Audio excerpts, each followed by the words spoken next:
وہ جادوی نسخہ جس نے اس آدمی کو اولاد سے محروم رہنے کے بعد بچے عطا کیے۔ ایک پریشان حال آدمی مسجد میں داخل ہوا اور ایک بوڑھے شیخ نے اسے روکا اور اس کے حالات کے بارے میں پوچھا۔ اس آدمی نے وضاحت کی کہ وہ بہت کوششوں اور علاج کے باوجود اولاد کی نعمت سے محروم رہا ہے۔ شیخ مسکرائے اور کہا، میں تمہیں علاج بتاؤں گا لیکن تمہیں اسے مکمل یقین کے ساتھ اپنانا ہوگا۔ انہوں نے اسے نصیحت کی کہ رات کو نماز پڑھو اور دل سے استغفار کرو۔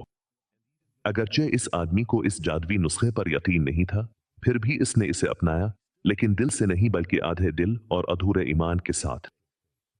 اس کی دعائیں قبول نہ ہوئیں۔ وہ مایوس ہو کر دوبارہ شیخ کے پاس گیا اور شیخ نے اسے سمجھایا کہ راز صرف عمل میں نہیں بلکہ دل سے سچے ایمان میں ہے۔ چنانچہ اس آدمی اور اس کی بیوی نے اخلاص اور مکمل یقین کے ساتھ عبادت کرنے کا فیصلہ کیا، اور صرف 1 مہینے بعد خوشخبری آ گئی، اس کی بیوی حاملہ ہو گئی۔ دعا صرف الفاظ نہیں بلکہ یہ یقین ہے کہ اللہ سنتا ہے اور جواب دیتا ہے جب دل حاضر اور مخلص ہو۔